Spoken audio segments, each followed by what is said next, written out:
Hi!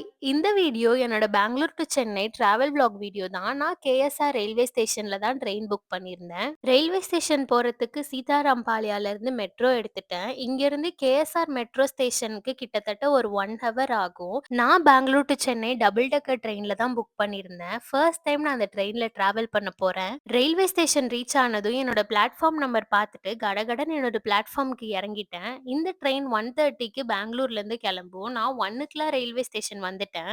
ட்ரெயின பார்த்த எக்ஸைட்மெண்ட்ல டக்குன்னு ட்ரெயின்ல ஏறிட்டேன். அங்க உள்ள வேலை செஞ்சுட்டு இருந்த பாட்டி கிளீன் பண்ணிட்டு இருக்கோமா, ஒரு 10 நிமிஷம் கழிச்சு வான்னாங்க. ஸோ நான் பிளாட்ஃபார்ம்லயே கொஞ்ச நேரம் வெயிட் பண்ணிக்கிட்டு இருந்தேன். இது 1:30 ட்ரெயின்னால நான் பிஜில சாப்பிடாம தான் வந்தேன். மெட்ரோல வரும்போதே ஸ்விக்கில டெலிவர் ஆன் ட்ரெயின்ல ஆர்டர் பண்ணிட்டேன். நான் வெயிட் பண்ற இந்த டைம்ல டெலிவரி அண்ணாவும் ஃபுட்ட டெலிவர் பண்ணிட்டாங்க. இந்த ஃபுட் பார்சல எடுத்துக்கிட்டு ட்ரெயின்குள்ள போயிட்டேன். இதுல டபுள் டெக்கர்னால கீழ ஒரு போர்ஷன், மேல ஒரு போர்ஷன் இருக்கும். எனக்கு கீழ போர்ஷன் தான் புக் ஆயிருந்தது. இதுல எல்லா சீட்டுமே நல்லா ஸ்பேஷியஸாவும் இருந்தது. எல்லா சீட்டுக்கு பின்னாடியும் ஒரு டேபிள் மாரியும் குடுத்திருந்தாங்க சாப்பிடுறதுக்கு. அப்படி இல்லன்னா தனியா இங்க ஒரு ஏரியாவும் இருந்துச்சு சாப்பிடுறதுக்காக. அங்கேயும் நம்ம ஃபுட் சாப்பிட்டுக்கலாம். ஷார்ப்பா 1:30க்கு ட்ரெயின் ஸ்டார்ட் ஆயிடுச்சு. இது ஒரு 6 ஹவர்ஸ் ஜர்னி. போற வழியிலலாம் இந்த மாரி நெறைய மழை தான் இருந்துச்சு. கரெக்ட்டா 7:45க்கு சென்ட்ரல் ரீச் ஆயிட்டேன். இந்த வீடியோ உங்களுக்கு புடிச்சிருந்ததுன்னா ஒரு லைக்க போட்டுட்டு ஃபாலோ பட்டனையும் கிளிக் பண்ணிக்கோங்க. நெக்ஸ்ட் வீடியோல பார்க்கலாம். பாய்.